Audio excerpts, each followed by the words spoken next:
My name is Tala. I'm 65 years old, newly retired, and for the first time in what feels like forever, I can finally breathe. Life has been a whirlwind, sometimes beautiful, sometimes heartbreaking, but now, as I stand at the threshold of this new chapter, I realize it's mine to shape however I choose. For over 4 decades, I dedicated myself to teaching. My days were filled with lesson plans, parent meetings, and the chaos of classrooms. I loved being a teacher, don't get me wrong, but it was all-consuming. Somewhere along the way, I lost track of who I was outside of being Mrs. Tala, the dependable, kind-hearted teacher.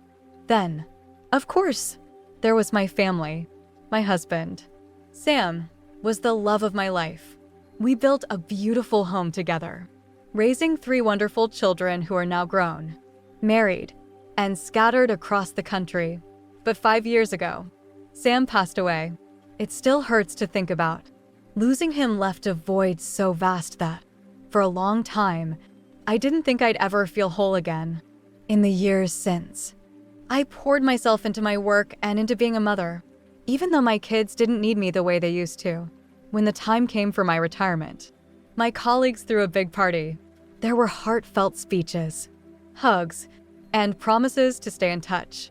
But after the last piece of cake was eaten and the confetti was swept away, I found myself standing at home, staring at a future that was entirely mine for the first time in decades. This November, as Thanksgiving passed and the chill of December crept in, my children began calling to ask about Christmas plans. "Come to my house, Mom," each of them offered, their voices warm and sincere. But deep down, I knew this year had to be different. "This Christmas is for me," I told them gently.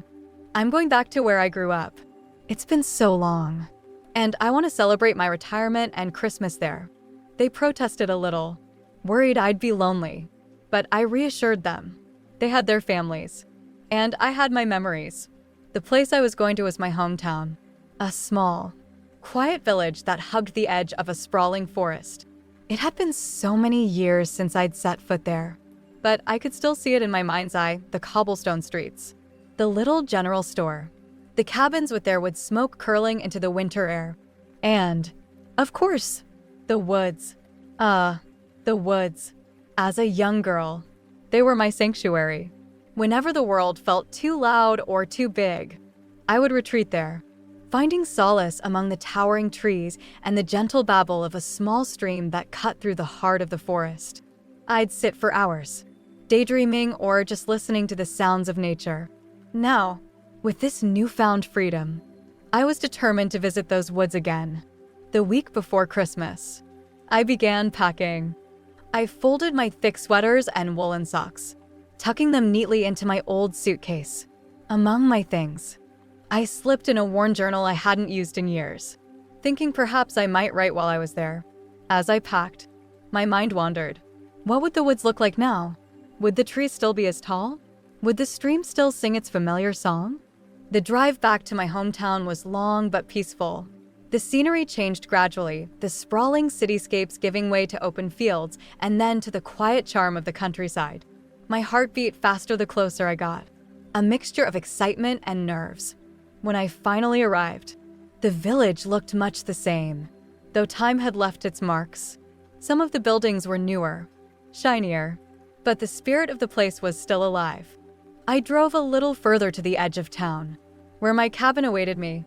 The cabin was just as I had imagined, small, wooden, and cozy, with a welcoming charm that made me feel at home instantly. Large windows offered a breathtaking view of the forest, its trees standing proud and stoic against the winter sky. The cold air nipped at my cheeks as I stepped out of the car, taking a deep breath in, filling my lungs with the crisp, fresh scent of pine trees and damp earth. This place smelled exactly as I remembered it, clean, wild, and untouched by time. The cabin stood a short distance away, its wooden frame blending into the natural surroundings. I paused for a moment, taking it all in. It had been years, decades, really, since I had set foot in this town. Everything about it whispered nostalgia. Memories began to swirl in my mind like the breeze that rustled the leaves above.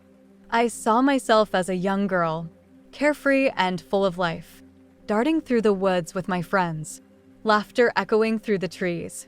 We had been inseparable back then, promising to never grow up and leave this magical place. But life had other plans. Now, here I was, 65 years old, freshly retired, and standing on the brink of a new chapter. Retirement had come with its own mixed bag of emotions: relief, uncertainty, and a tinge of sadness. For years, I had dedicated my life to teaching, giving my heart and soul to classrooms filled with eager faces. And though I loved every moment of it, it left little room for me to just be. I walked up to the cabin, my boots crunching on the gravel path, and opened the door. The space was simple but warm, just as I had hoped. A stone fireplace stood in the corner, its hearth inviting, while a cozy quilt draped over the bed added a touch of home. I ran my fingers over the wooden furniture, smiling as I imagined the stories these walls could tell. As I unpacked my bags, I felt a growing sense of peace. Each item I folded into place seemed to align with my thoughts. That night, as I sat by the fireplace, sipping tea, I let my thoughts wander to the woods. The woods were the reason I was here. They had been my refuge as a child, a place where the world slowed down and nothing else mattered. I could almost hear the gentle murmur of the stream and feel the cool breeze against my skin. I fell asleep that night with a strange but welcome mix of excitement and serenity. The next morning, I awoke before the sun. The sky outside the cabin's window was painted in soft hues of pink and orange, the promise of a beautiful day. I dressed warmly, layering my favorite old jacket over a thick sweater. My boots were sturdy, and I tucked my gloves into my pocket, ready for whatever adventure the woods had in store. Driving to the edge of the forest, I felt my heart race slightly. I parked the car on the dirt path right where the trees began to thicken and stepped out. The frost on the ground crunched beneath my feet, a satisfying sound that brought an instant smile to my face. The woods stretched before me, vast and timeless. The tall trees stood like sentinels, their branches forming a canopy above that filtered the morning light into soft golden beams. The air here was cooler, sharper, and carried the faint scent of moss and earth. It felt like the forest was alive, breathing in sync with me. I walked slowly, taking in every detail: the way the sunlight danced through the leaves, the way the ground was carpeted with fallen pine needles, and the faint chirping of birds that seemed to welcome me. With every step, I felt more connected to this place, as though it had been waiting for my return. After what felt like hours, but was probably just minutes, I came upon a clearing. My heart swelled with recognition. The stream still flowed there, cutting through the earth like a silver ribbon, its waters sparkling in the sunlight. The large rock where I used to sit was still there, weathered but standing firm. I approached it, brushing my gloved hand over its surface before sitting down.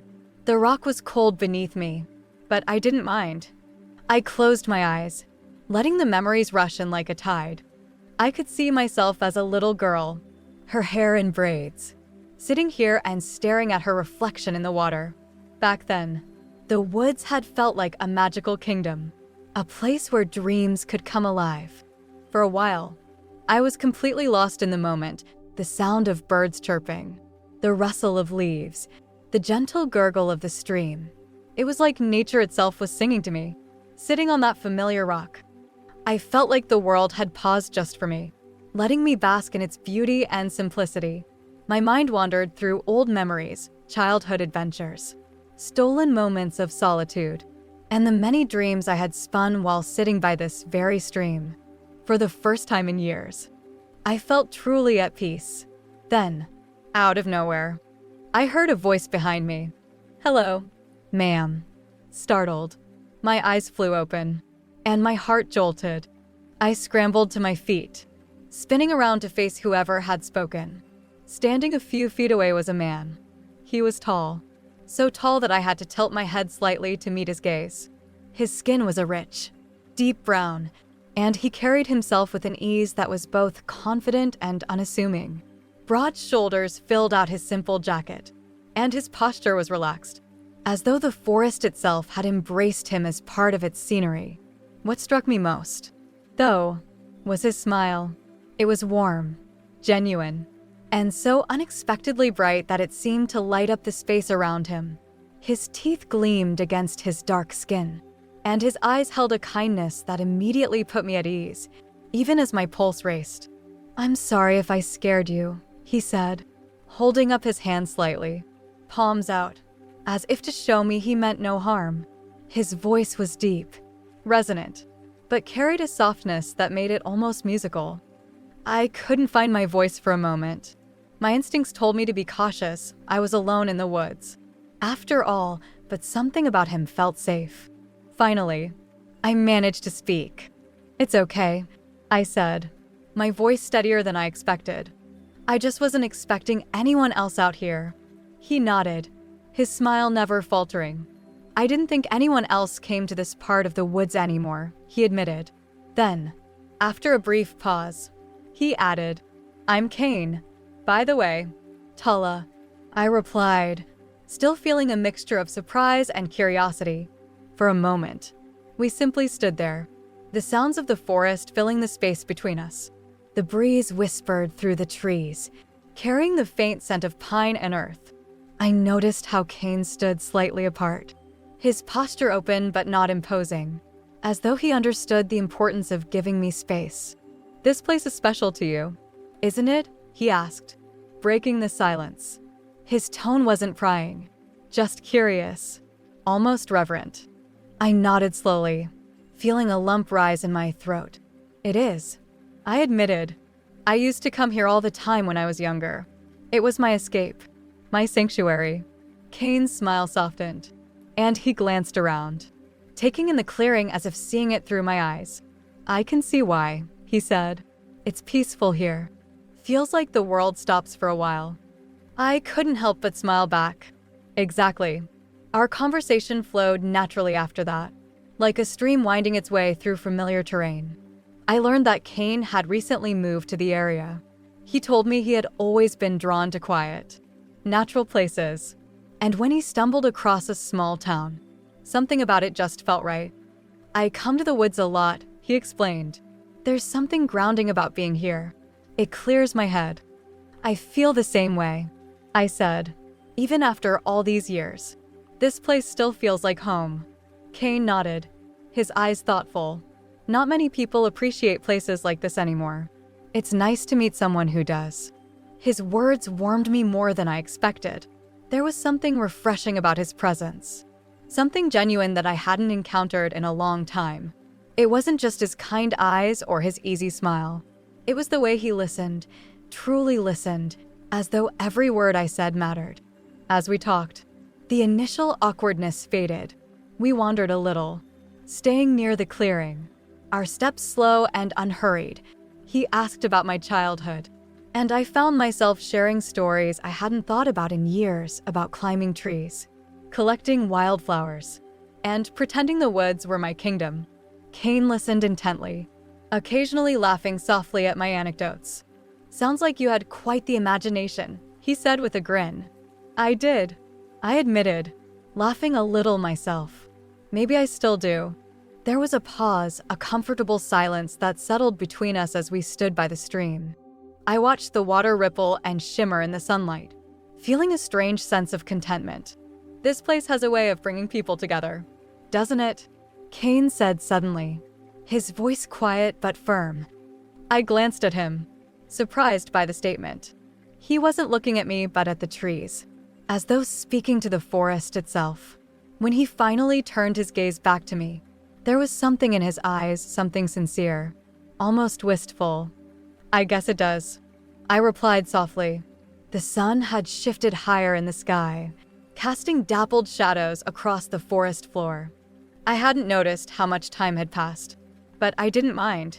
For the first time in years, I felt present, alive, and connected not just to this place, but to someone else. As we talked, the conversation flowed as naturally as the stream winding through the forest. It was strange, almost magical, how easy it was to speak with Kane, as if we had known each other for years. He had a knack for storytelling, weaving tales of his adventures and small-town experiences that had me laughing so hard my stomach hurt. Stop. Stop, I said, gasping for air after another one of his stories about a misadventure with a stubborn goat he tried to rescue. You're going to make me fall over. Well, if you do, I'll be here to catch you, he replied with a grin, his deep voice teasing but steady. There was something disarming about Kane's presence. He was confident but humble, playful yet deeply thoughtful. His words carried weight, and his laughter felt genuine as we walked through the forest. He occasionally stopped to point out small wonders, a bird perched high in the trees, a patch of wildflowers peeking through the fallen leaves, or the intricate patterns in the bark of an ancient oak. At one point, we came across a fallen log that blocked our path. The wood was slick with moss, and though it wasn't particularly high, I hesitated, my years reminding me of my limitations. Kane noticed and stepped forward without hesitation. Here, he said, extending a hand toward me. I hesitated for only a moment before placing my hand in his. His grip was firm yet gentle, and his skin was warm against the chill of the day. He studied me as I climbed over the log, his other hand lightly guiding my arm. Thank you, I said as I stepped down. Anytime, he replied, his gaze lingering on mine for a moment longer than necessary. My heart fluttered, an unfamiliar but welcome sensation. We continued walking, the forest alive with the sounds of rustling leaves and distant bird calls. The golden afternoon sunlight filtered through the branches, casting shifting patterns on the ground. It felt as though the forest itself was watching, holding its breath along with me. Eventually, we stopped in another clearing, this one even more beautiful than the first. The trees encircled it like a natural amphitheater, and the sunlight spilled down in golden beams, lighting up the moss-covered floor like a scene from a dream. Kane turned to me, his face illuminated by the soft light. His expression had shifted, his usual playful demeanor giving way to something more serious, almost vulnerable. Hala, he began, his voice quiet but steady. I don't know what it is, but I feel like I've known you forever. His words hung in the air, a soft echo in the silence that followed. I opened my mouth to respond, but the words caught in my throat. Before I could say anything, Kane leaned in, his movement slow and deliberate, giving me the chance to pull away. But I didn't. When his lips brushed against mine, it was as if the world around us stopped. The forest fell silent, the air itself seeming to pause in reverence for the moment. The kiss was gentle, tentative, and yet it carried a depth that I couldn't fully comprehend. His hand lightly touched my cheek, his warmth grounding me in the surrealness of what was happening. I closed my eyes, letting myself sink into the moment, my heart racing and my breath catching. His thumb gently traced the curve of my cheek, his touch featherlight, as though he was afraid the moment might break if he pressed too hard. Kane's lips lingered on mine, soft and unhurried, as if we had all the time in the world. There was no rush, no urgency, just the quiet, tender exchange that spoke volumes without a single word. His breath mingled with mine, warm against the cool air of the forest, creating a contrast that made me shiver, not from cold, but from something deeper. He tilted his head slightly, deepening the kiss just enough to draw me closer. My hands, almost without thinking, rested lightly on his arms, feeling the strength beneath his jacket. The steadiness of his presence seemed to calm the whirlwind of emotions inside me, anchoring me in the here and now. For a moment, he pulled back, his lips hovering just a breath away from mine. His eyes met mine, searching, as if asking for permission to continue. I gave a small nod, and that was all he needed. This time, the kiss was more confident, though still tender. His lips moved against mine with a gentle rhythm, exploring but never demanding. The world around us seemed to fade away, the forest retreating into the background as if it too was giving us this moment alone. His free hand moved to the small of my back, resting there lightly, drawing me just a little closer. The warmth of his touch spread through me like sunlight breaking through a cloudy day. I felt my heart skip, the rhythm uneven yet thrilling, as though it was rediscovering something it had forgotten. Kane paused again, his forehead resting lightly against mine. Our breaths mingled in the space between us, and I could feel the faintest tremble in his exhale. His thumb continued its slow, soothing trace along my cheek. I opened my eyes to find him looking at me with a softness that made my chest tighten. "Are you okay?" he asked, his voice barely above a whisper, the words brushing against my skin. I nodded. My voice caught somewhere between my heart and my throat. "Yes, I'm more than okay." He smiled. That beautiful, disarming smile that had drawn me to him in the first place, and leaned in again. This kiss was lighter, a series of soft, fleeting touches, like the brush of butterfly wings. Each one was deliberate, leaving me feeling more grounded, yet somehow weightless. Time seemed irrelevant. The moment stretched and melted together, each kiss building on the last, weaving a connection that felt both new and timeless. The cool breeze danced around us, carrying the faint scent of pine and earth. But all I could focus on was him, the warmth of his lips, the steady reassurance of his hands, and the way he seemed to pour all his emotions into every gentle movement. When he finally pulled away, it wasn't abrupt.